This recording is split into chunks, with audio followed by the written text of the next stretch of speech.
চট্টগ্রাম মহানগরীতে আবারও ঝটিকা মিছিল করেছে নিষিদ্ধ ঘোষিত ছাত্র সংগঠন ছাত্রলীগ। সোমবার রাতে নগরীর ওয়াসা বাগমনিরাম স্কুলের গলিতে এই মিছিল করে ছাত্রলীগের নেতারা। অধিকারের জন্য এই গণঅভ্যুত্থানটি হয়নি, শুধুমাত্র একটি ভোটের অধিকারের জন্য, যে শুধুমাত্র আমি ভোট দিব। দেখেন, বিদ্যমান রাজনৈতিক কাঠামোটি রেখে পরবর্তীতে আমরা যতই নির্বাচন দেই না কেন, সেই নির্বাচনের গ্রহণযোগ্যতা কিন্তু থাকবে না। এই দ্রুত নির্বাচনের ব্যবস্থা করা হবে জানিয়েছেন আইন উপদেষ্টা ডক্টর আসিফ নজরুল। বলেন, আগের মতো ভুয়া ভোট আর হবে না। অপরাধ হিসেবে রাজনৈতিক দলের বিচারের সুপারিশ করার অধ্যাদেশও হচ্ছে। এ সংক্রান্ত প্রস্তাবিত আইসিটি অধ্যাদেশ বুধবার উপদেষ্টা পরিষদের বৈঠকে উঠছে বলেও জানিয়েছেন আইন। আন্দোলন হচ্ছে, এর বিরুদ্ধে সরকার সামনে আরো কঠোর হবে বলে সতর্ক করেছেন উপদেষ্টা। ট্রেনের মধ্যে ইট মেরে আপনার নারী শিশু তাদেরকে আহত করা হচ্ছে, এটা কি ধরনের আন্দোলন? আর আপনি ওভারনাইট বলবেন একটা কলেজকে বিশ্ববিদ্যালয় বানায় দিবে, তা এইচএসসি পরীক্ষা দিব না, আমার রেজাল্ট বদলাই দিতে হবে। বেশি নরম থাকছি দেখে পেয়ে বসছে, তখন আমাদের শক্ত হওয়ার সুযোগ সৃষ্টি হবে। শক্ত যখন হবো খুব ভালোভাবে হবো। আছে রেগে গেলেন তো হেরে গেলেন। দর্শক, এই জুলাই অভ্যুত্থান পরবর্তী সময়ে আমাদের যে সরকারের এখন যারা খুবই গুরুত্বপূর্ণ ব্যক্তিত্ব আছেন, ডক্টর মোহাম্মদ ইউনূসের থেকেও অথবা ওনার পরে যেভাবে আমরা দেখি খুবই গুরুত্বপূর্ণ কি পয়েন্টটা হোল্ড করে আছেন আমাদের আইন বিচার এবং সংসদ বিষয়ক উপদেষ্টা ডক্টর আসিফ নজরুল ইসলাম। আসসালামু আলাইকুম রহমতুল্লাহ। সবাই কেমন আছেন? আশা করি সবাই অনেক অনেক ভালো এবং সুস্থ আছেন। সবাইকে স্বাগতম জানাচ্ছি আমাদের আরেক নতুন ভিডিওতে। প্রতিদিনের মতো আমি আপনাদের সিরিয়াত ফারুকি আবারও চলে আসলাম নতুন একটা ভিডিও নিয়ে। আজকের ভিডিও টাইটেল এবং থাম্বনেল দেখে ইতিমধ্যে বুঝতে পেরেছেন আজকে কি বিষয়টা নিয়ে কথা বলবো। আজকে যে বিষয়টা নিয়ে কথা বলবো খুবই গুরুত্বপূর্ণ একটা বিষয়। তো দর্শক, ইতিমধ্যে আপনারা সবাই ভিডিওর শুরুতেই কিছু অংশ দেখেছেন ভিডিওর। একটু পর আমরা ভিডিওর বাকি অংশগুলো দেখবো। তার আগে আপনাদের ছোট একটি অনুরোধ জানিয়ে রাখতে চাই, যারা আমাদের ফারুকি অনলাইন ইউটিউব চ্যানেলটিতে এখন আছেন প্লিজ দরকার আমাদের চ্যানেল সাবস্ক্রাইব করে সাথে থাকবেন। আর বেশি কথা বাড়াচ্ছি না, আমরা ভিডিওর বাকি অংশগুলো একটু দেখে আসবো। অধিকারের জন্য এই গণঅভ্যুত্থানটি হয়নি, শুধুমাত্র একটি ভোটের অধিকারের জন্য, যে শুধুমাত্র আমি ভোট দিব। দেখেন, বিদ্যমান রাজনৈতিক কাঠামোটি রেখে পরবর্তীতে আমরা যতই নির্বাচন দেই না কেন, সেই নির্বাচনের গ্রহণযোগ্যতা কিন্তু থাকবে না। এবং এই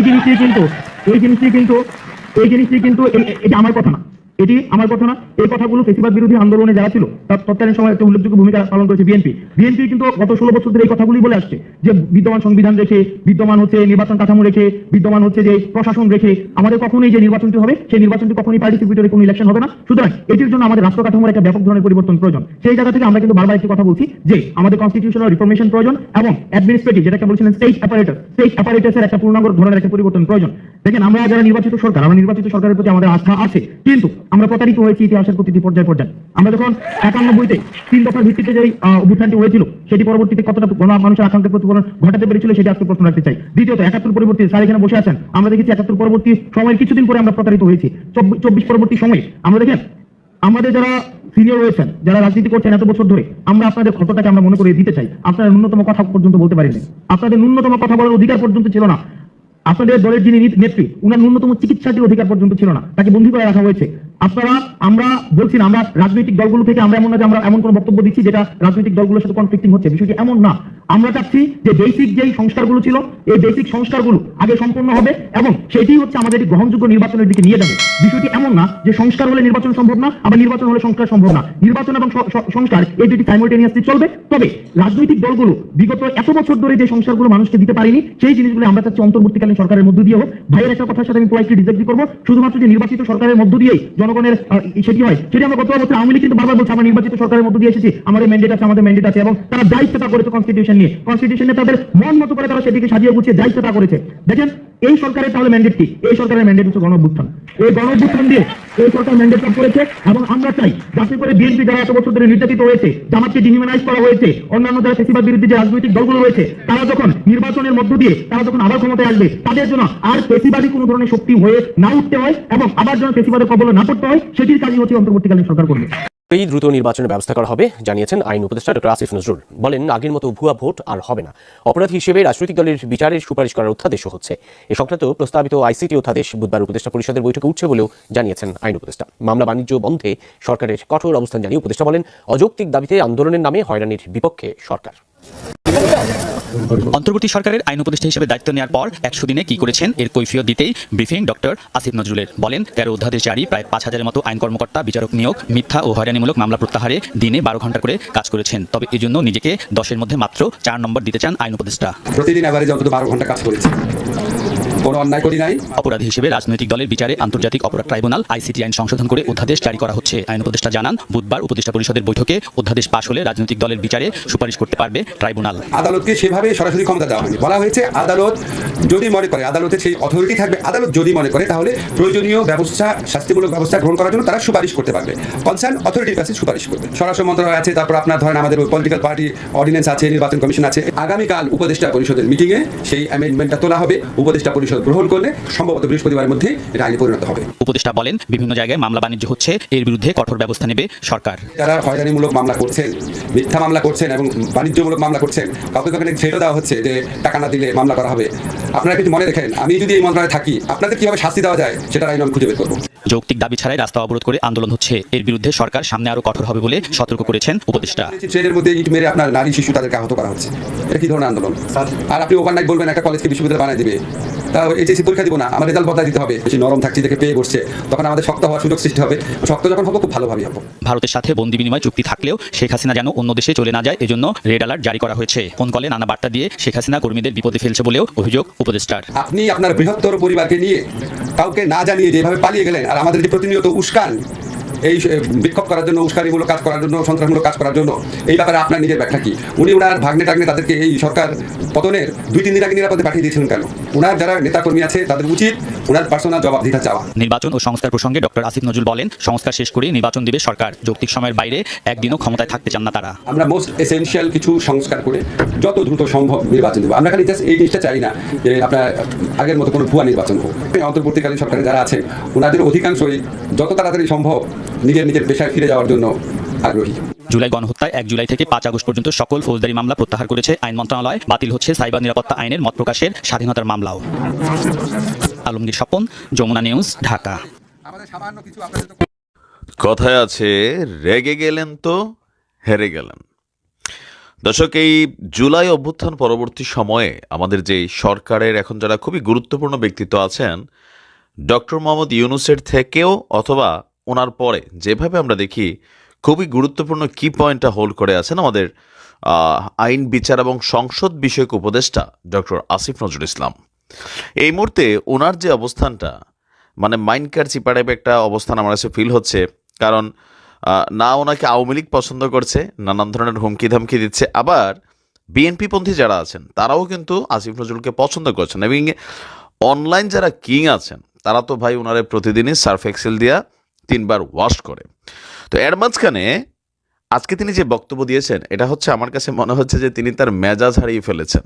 বা আসলে কতক্ষণ আমরা যারা আমজনতা, আমাদেরই তো মনে করলেন যে মেজাজ টেজাজ গরম হয়ে যায় যখন দেখি যে একটার পর একটা দাবি দেওয়া, মানে বিরক্তিকর পর্যায়ে, প্র্যাকটিক্যাল হচ্ছে তাই। তিতুমিরে এই মুহূর্তে আমরা যখন নিউজটি করছি, সেখানে পুলিশের ক্যাম্পাসের বাহিরে, ভার্সিটির ক্যাম্পাসের বাইরে বিশাল পুলিশ, হিউজ পুলিশ মোতায়েন করা হয়েছে। তো সেখানে ভেতরে ছাত্ররা আছে, একটা সাংঘর্ষিক অবস্থান। এখন পুলিশ যদি এখানে লাঠিচার্জ করে, পরিস্থিতি কোথায় যাবে বুঝেন?